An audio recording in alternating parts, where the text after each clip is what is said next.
राजकीय महाविद्यालय बाप के YouTube चैनल में आप सबका हार्दिक स्वागत है। प्रथम वर्ष के पाठ्यक्रम का जो दूसरा प्रश्न पत्र है वेद उपनिषद आदि, उसमें बौद्ध दर्शन उन दर्शनों में से एक मुख्य दर्शन है जिसके अंदर भारतीय संस्कृति मुख्य रूप से फलीभूत हुई है और एक अंग माना जाता है। बौद्ध धर्म के अंदर विभिन्न प्रकार के सिद्धांत विद्यमान है।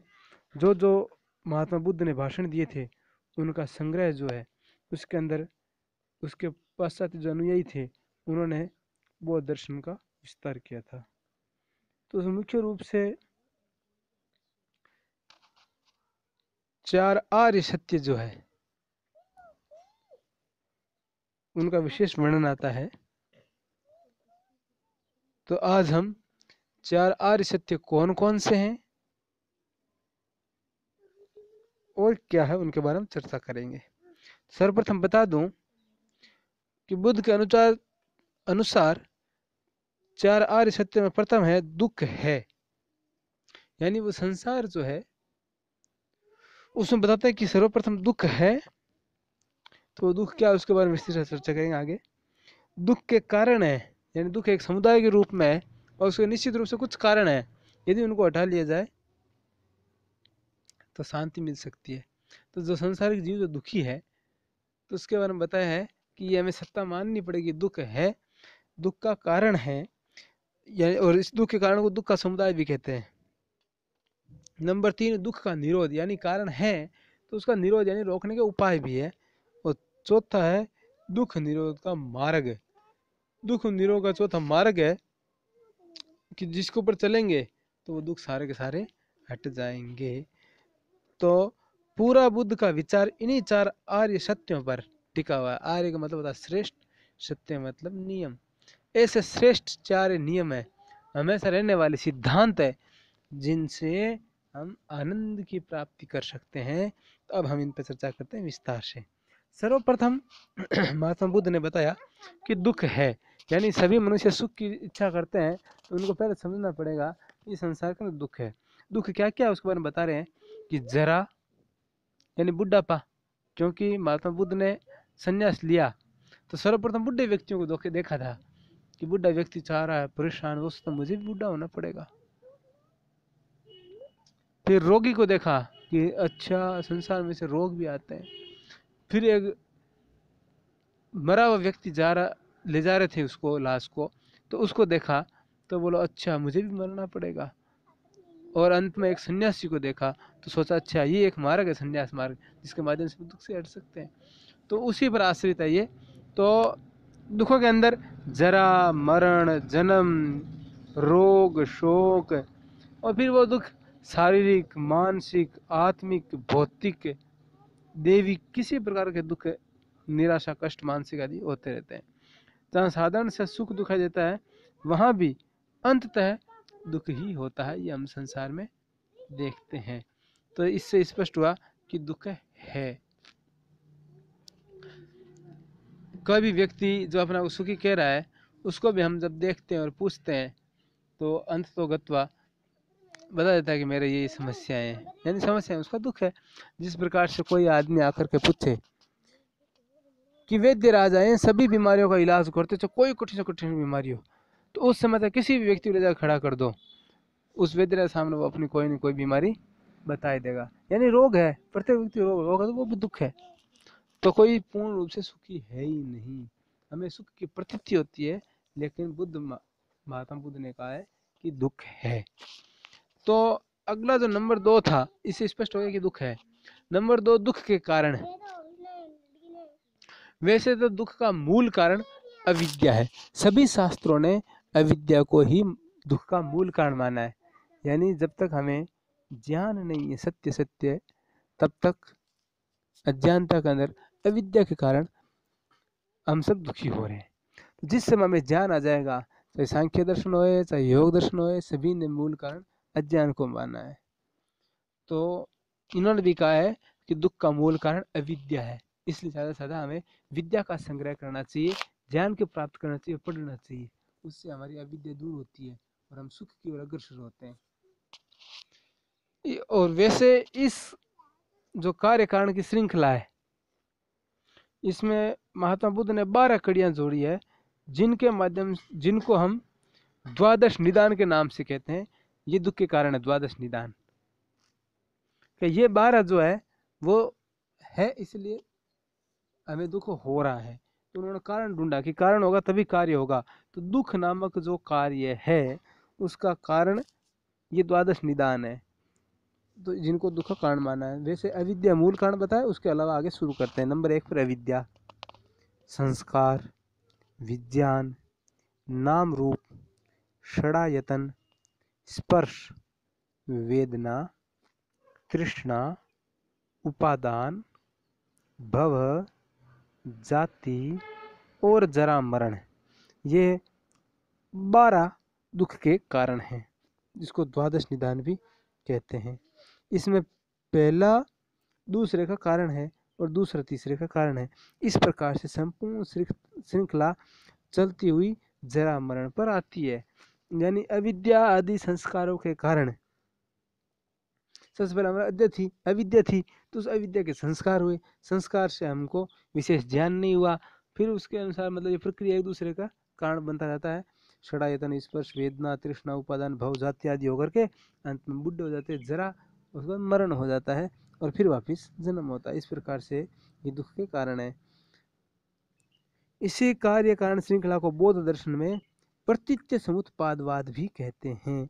इस श्रृंखला में प्रथम 2 भूतकाल से, यानी अविद्या और संस्कार, ये भूतकाल से संबंधित है, और उसके बाद 3 से 10 तक वर्तमान से, और अंतिम 2 भविष्य के जीवन से संबंधित होते हैं। यानी आप जो दुख के कारण है उनको महात्मा बुद्ध ने द्वादश निदान या प्रतीच्य समुत्पादवाद से जाना है। अतः आपको दुख के कारण जैसे ही कहें, आचार आर्य सत्यम दुख है, दुख का कारण है, तो दुख कारण जो है उसके 2 नाम आएंगे, या तो उनको द्वादश निदान के नाम से या प्रतीच्य समुत्पादवाद के नाम से। और उनको वर्तमान, भूत और भविष्य की दृष्टि से 3 भागों में हम बांट सकते हैं, जिसमें से प्रथम जो 2 है अविद्या और संस्कार, ये पिछले जन्म से संबंधित होते हैं, अतः इनको कहते हैं भूतकाल से संबंध रख रहे हैं। 3 से लेकर के 8 तक के जो होते हैं, अर्थात विज्ञान, नाम रूप, षडायतन, स्पर्श, वेदना और तृष्णा, उपादान, भव, ये सारे के सारे वर्तमान जीवन से संबंधित रखते हैं। और अंतिम 2 जाति और जरा मरण जो है वो भावी जन्म से संबंध रखते हैं। इस प्रकार से तीनों जन्मों का संबंध बताया है। तीसरा जो मार्ग है दुख निरोध, तीसरा इन्होंने बताया दुख निरोध, कि यदि दुख है और दुख का कारण है तो उसको रोकने का भी संसार में उपाय है। वो आपको स्पष्ट हो रहा है कि दुख का मूल कारण अविद्या है, तो उसकी निवृत्ति विद्या से हो सकती है। अतः यदि दुख का अंतिम कारण अविद्या का नाश कर दिया जाए तो दुख का नाश हो सकता है। इसी दुख विनाश को निर्वाण कहा जाता है। यानी इसका दुख को यदि खत्म करना है तो उसका निरोध, यानी रोक सकते हैं उसको विद्या के द्वारा। उन दुखों को ज्ञान प्राप्त करके हम हटा सकते हैं। एकमात्र रास्ता बताया है निर्वाण, मोक्ष की प्राप्ति। और चौथा जो है दुख निवृत्ति का मार्ग जिसको बोलते हैं, वो रास्ता बता रहे हैं कि आप निरोध कर सकते हो, मतलब ज्ञान प्राप्त करके। लेकिन जब ज्ञान प्राप्त करने में कौन कौन सहायक है उनके बारे में हम चर्चा करेंगे, जिसको अष्टांगिक मार्ग के नाम से भी जाना जाता है। तो बौद्ध दर्शन में निर्वाण को प्राप्त करने के लिए 8 मार्गों का विधान किया गया है। जिस प्रकार से हमने बताया था कि दुख का निरोध हम निर्वाण से प्राप्त कर सकते हैं, यानी ज्ञान से या विद्या से प्राप्त कर सकते हैं, अविद्या को हटा के प्राप्त कर सकते हैं, सार निकला। तो उसका रास्ता बता रहे हैं अष्टांगिक मार्ग। अब हम अष्टांगिक मार्ग का आपको स्पष्ट नाम से पता लग रहा है कि 8 इस प्रकार के रास्ते हैं जिन पे हम चलेंगे तो हमारा अविद्या अज्ञान नष्ट हो जाएगा और हमें ज्ञान की प्राप्ति होने लगेगी। तो वो 8 कौन कौन से हैं सुनिए। सम्यक दृष्टि, सम्यक संकल्प, सम्यक वाक, सम्यक कर्मांत, सम्यक आजीविका, सम्यक व्यायाम, सम्यक स्मृति और सम्यक समाधि। ये 8 अष्टांगिक मार्ग के नाम से जाने जाते हैं। अब हम इन अष्टांगिक मार्गों के ऊपर विस्तार से चर्चा करेंगे। सर्वप्रथम सम्यक दृष्टि, इसे सम्यक विचार या सम्यक विश्वास भी कहते हैं। दृष्टि अपन जानते ही हैं, दृष्टि के 2 अर्थ आते हैं। एक बाह्य दृष्टि यानी आंखों से जब हम संसार को देख रहे वो, दूसरा वैचारिक दृष्टि, और हमारे देखने पर हमारे मन में क्या विचार आते हैं उसको भी दृष्टि कहते हैं। तो सम्यक दृष्टि से हम सम्यक विचार या विश्वास को कहते हैं। हमारा संपूर्ण आचरण हमारे विश्वास से प्रेरित होता है। स्पष्ट है कि अविवेकपूर्ण विश्वास या विचार हमें अनुचित कर्म करने की प्रेरणा देंगे। सम्यक या समुचित चिंतन तब तक नहीं हो सकता जब तक हम अपने अहंकार से चिपके रहेंगे और फलस्वरूप आवागमन के चक्कर से नहीं छूट सकते हैं। गलत विश्वासों से मुक्ति के लिए 4 आर्य सत्यों को समझना आवश्यक है। इस प्रकार नैतिक जीवन के लिए बुद्ध के अनुसार संकल्प के लिए शुद्धि बुद्धि का सहयोग प्रथम शर्त रखी है कि हमारी बुद्धि श्रेष्ठ होनी चाहिए, हमारी दृष्टि हमारे विचार उत्तम होने चाहिए, सम्यक होने चाहिए। सम्यक का अर्थ सब सही होता है, अच्छा होता है, बढ़िया होता है, इसलिए इन्होंने सबके आगे सम्यक लगाया है। और सम्यक मतलब जो जो कहेंगे वो अच्छा ही होना चाहिए, तभी हम सफल होंगे। अब हमारा आगे चलेगा सम्यक संकल्प। ज्ञान के साथ कर्म करने के दृढ़ निश्चय को संकल्प कहते हैं।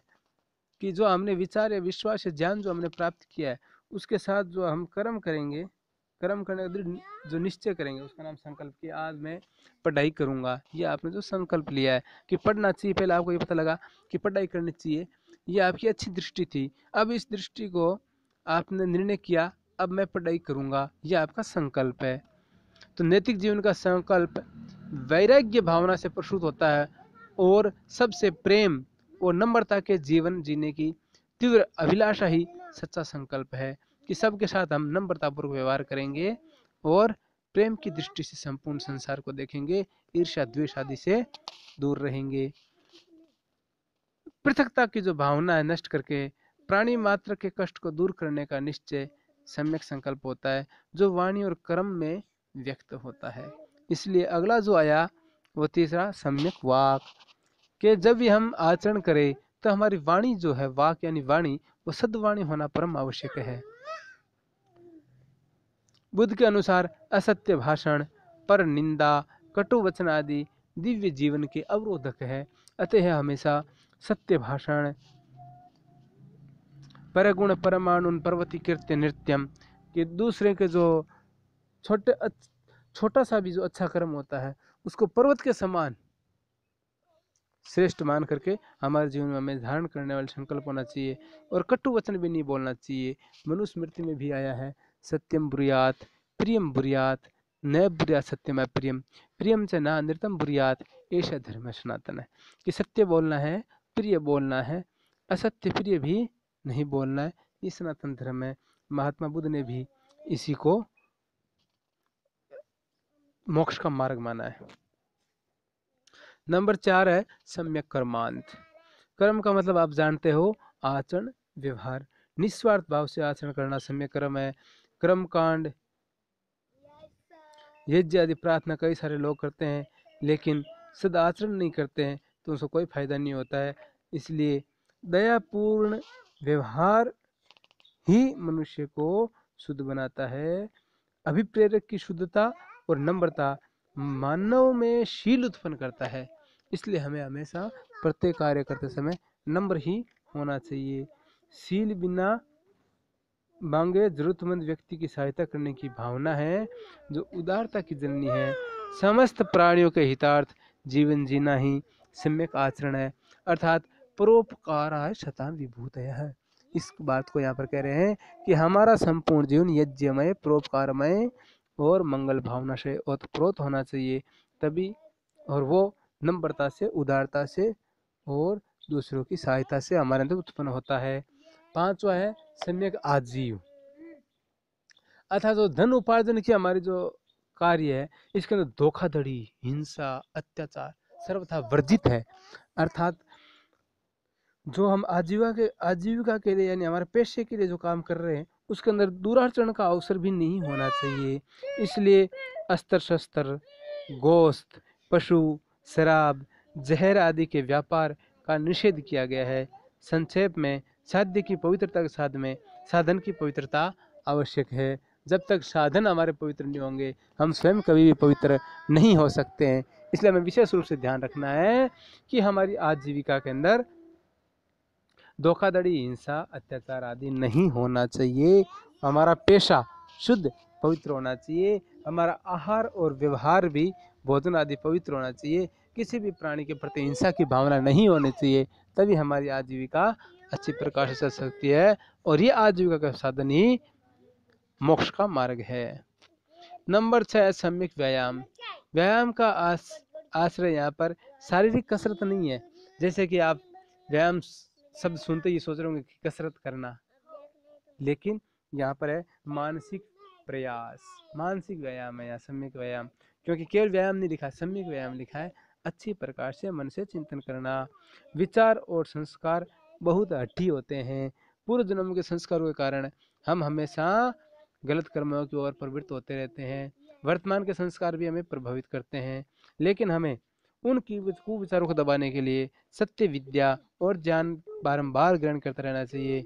कठोर आत्मनिग्रह, दृढ़ संकल्प, बुरे विचारों के, बुरे परिणामों के प्रति अभिज्ञता आवश्यक है।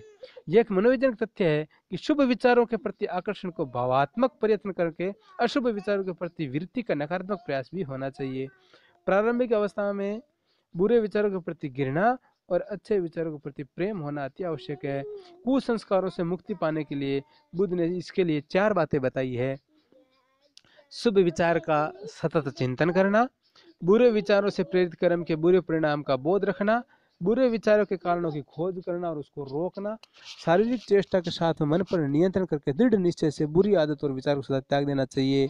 सारांश यह है कि धर्म का प्रेरक मानसिक स्वास्थ्य है। शुद्ध मन यदि संकल्पशील है और बोध हुआ है तो प्रयत्न सफल होता है। सम्यक प्रयत्न और चिंतन के साथ हमें चलना चाहिए। यही बुद्ध का सम्यक व्यायाम माना गया है। नंबर 7 पर सम्यक स्मृति। प्रत्येक नैतिक जिज्ञासु के मन को सतत जागृत रहना चाहिए, अर्थात वह मन, चित्त, वेदना आदि को सही रूप में समझे। मनुष्य यह समझे कि रागात्मक वृत्तियां क्षणिक और अतिवादी होने पर विनाश की ओर ले जाती है। इसलिए राग जो है वो हमें उन वृत्तियों की, राग वाली वृत्तियों को रोकना है, फिर उनकी सत्ता नष्ट नहीं हो सकती। अतः इंद्रिय विनाश आवश्यक नहीं है। कई सारे ये कहते हैं कि अच्छा हाथ से चोरी करे तो हाथ काट दो, नहीं, उस हाथ को चोरी करने से रोकना है। इंद्रिय विनाश इसमें उत्तम नहीं माना गया है। सम्यक स्मृति का अर्थ मन की शांत तरंग रहित जल के समान स्थिति में रहकर के सत्य को पहचानना। बुद्ध के अनुसार शरीर की नश्वरता की अनुभूति के अवसरों को हृदयंगम करने से सच्चे जीवन की परख हो सकती है। यही सम्यक स्मृति है और इसके बाद समाधि की ओर प्रगति प्रारंभ होती है।